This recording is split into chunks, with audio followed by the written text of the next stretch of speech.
Hello लोगोफोर, नोंथांमोनखौ गासिखौबो आंनि बे गुबुन मोनसे भिडिअ बरायहरनाय थाबाय। आसा खालामो गासिबो मोजाङैनो दं, आंबो मोजाङैनो दं। नोंथांमोननि गेजेराव आं दिनै मोनसे गोदान भिडिअ लानानै फैदों।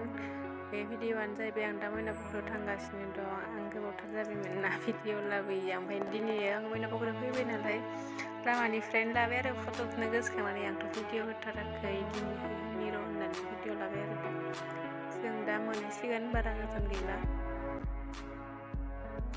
लोगोफोर, आं भिडिअखौ मोजां मोनोबा like, comment, share and subscribe खालामनानै होदो।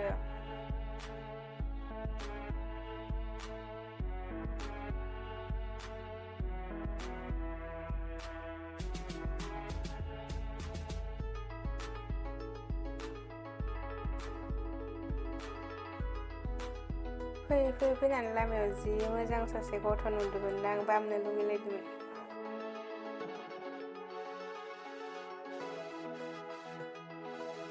दाहाय जों मोनफैनानै थुखिनि माल बायगासिनो। सायावहाय मन्दिर दं नालाय, बेवहाय साथि लगायनो थाखाय आं दा नायगासिनो।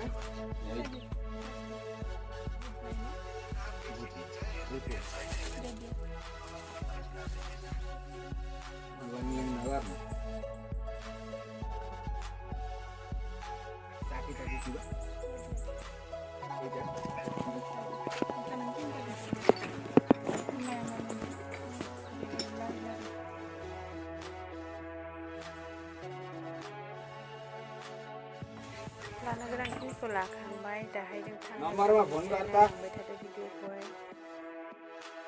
लोगोफोर, जों दाहाय थाबायलांगासिनो। सिगांहाय बेयो फिस नङामोन, फिस बानायबाय, फुरा कमप्लिट जाजोब्बाय खोमा। सायालागै नायलांनोसै माबायदि। फैनानै सिरि मोनबाय, एबार सिरि सा गाखोलांसै। मालायफोरा खुलुमखांना फैबाय, जोंहा दासो थांगासिनो दं।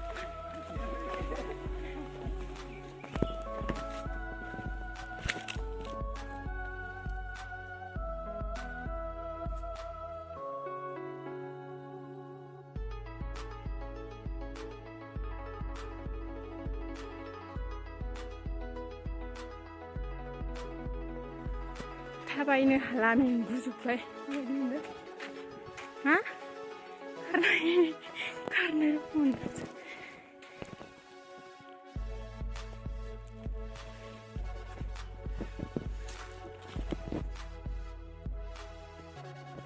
मन्दिरखौ दासो नुदों, इनि फिसा फिसानो। माला मोनहैगोन, इखिनि दंबावो गाखोखांनो। इनि उनाव मोनसिगोन आरो। जोब्बाय। दा मोनफैबाय, आं दा साथि लगायनोसै।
आं दा सायाव मोनसे मन्दिर दंबावो, बे मन्दिर सिङाव हाबहैनो नागिरदों।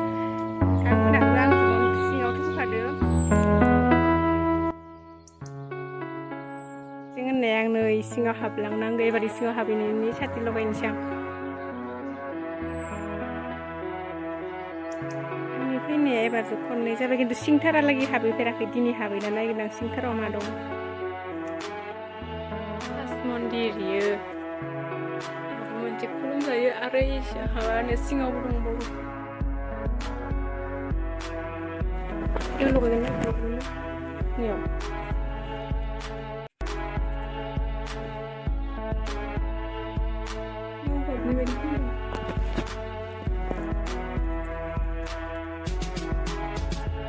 Yang lagi apa ibu yang ini harus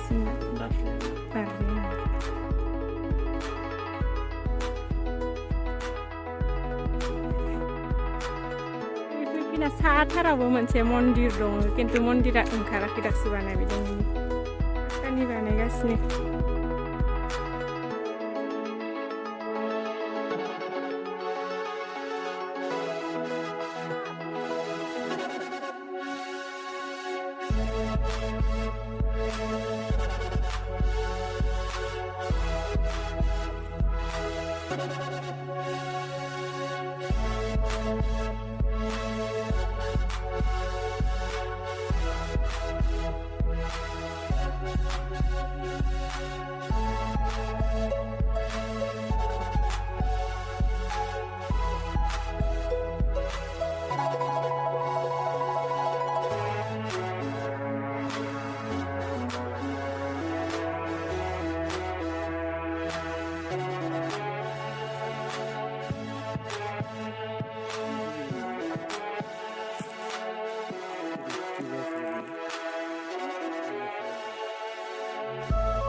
moina pukhuri moina pukhuri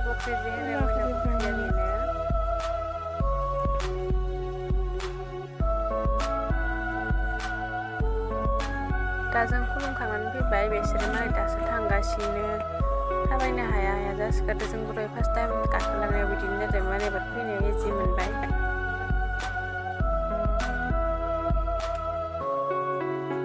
आंनि भिडिअखौ नायनानै माबायदि मोनखो कमेन्टआव खोन्थादो लोगोफोर आं भिडिअ होयैया गोबावथार जाबायमोन नालाय मोना पुkhuriयाव फैनायखौनो भिडिअ लानानै नोंसोरनोबो खोन्थाबाय आरो लोगोफोरा